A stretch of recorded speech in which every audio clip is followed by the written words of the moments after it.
யாதும் ஊரே யாவரும் கேளீர், எல்லா இடங்களும் நம்மிடமே, எல்லோரும் நம் உறவினர்களே என்ற தமிழ் இலக்கிய வாசகம் தமிழ் பன்னாட்டு மனப்பான்மையையும் உலகளாவிய சகோதரத்துவத்தையும் சுட்டிக்காட்டுகிறது.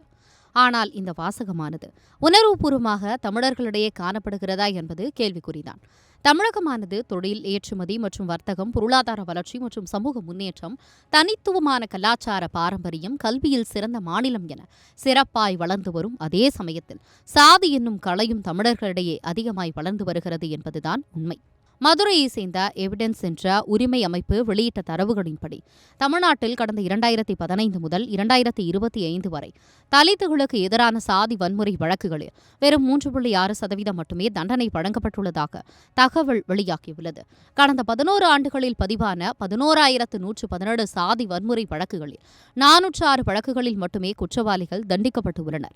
கடந்த 2 ஆண்டுகளில் பதிவாகியுள்ள 2,663 வழக்குகளின் அடிப்படையில் 29% அதிகமாகியுள்ளது என்பது தெரியவந்துள்ளது. இதில் 2024 1,103 வழக்குகளும் 2025 1,560 வழக்குகளும் பதிவாகியுள்ளது. தமிழகத்தின் தூங்கா நகரம் என்று அழைக்கப்படும் மதுரை மாவட்டமானது சாதி வன்முறை சம்பவங்கள் அதிகம் நிகழும் மாவட்டமாய் முதலிடத்தில் உள்ளது. மதுரை மாவட்டத்தில் 1,322 சாதி வன்முறை சம்பவங்கள் நிகழ்ந்தேறியுள்ளது.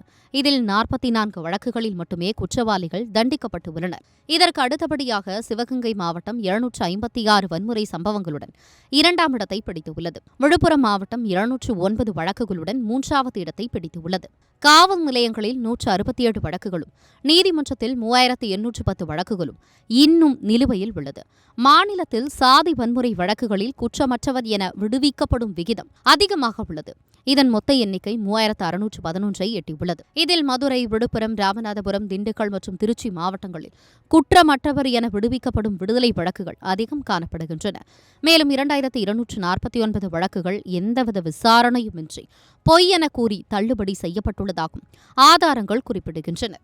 தகவல் அறியும் உரிமை சட்டத்தின் கீழ் செங்கல்பட்டு, கோயம்புத்தூர், நாமக்கல், திருவள்ளூர், தூத்துக்குடி, திருநெல்வேலி, தஞ்சாவூர், தென்காசி, தேனி, விருதுநகர் மற்றும் சென்னை மாவட்டத்தின் சில பகுதிகளுக்கு விண்ணப்பங்கள் அளித்தும் தகவல் தெரிவிக்கவில்லை என கூறப்படுகிறது. எனவே தரவுகளை கருத்தில் கொண்டு மாநில அரசு தீவிர விசாரணை கையாளவும், பிரத்யேக சிறப்பு நீதிமன்றங்களை அமைக்கவும், கூடுதல் நீதிபதிகள் மற்றும் அரசு வழக்கறிஞர்களை நியமிக்கவும் வேண்டும். தொடர்ந்து மதுரை, திருநெல்வேலி மற்றும் தூத்துக்குடி போன்ற மாவட்டங்கள் வன்கொடுமை அதிகம் நிகழும் மாவட்டங்களாய் அறிவிக்கப்பட வேண்டும். மேலும் முதலமைச்சர் ஜோசப் விஜய் தண்டனை தீர்ப்பு விகிதங்கள் ஏன் மிகவும் குறைவாக உள்ளன என்பதை ஆய்வு செய்ய போலீஸ் மற்றும் மாவட்ட ஆட்சியாளர்களிடம் கலந்துரையாடி சாதி வன்முறைகளை கண்காணிப்பதற்காகவே ஒரு IAS அதிகாரி நியமிக்க வேண்டும்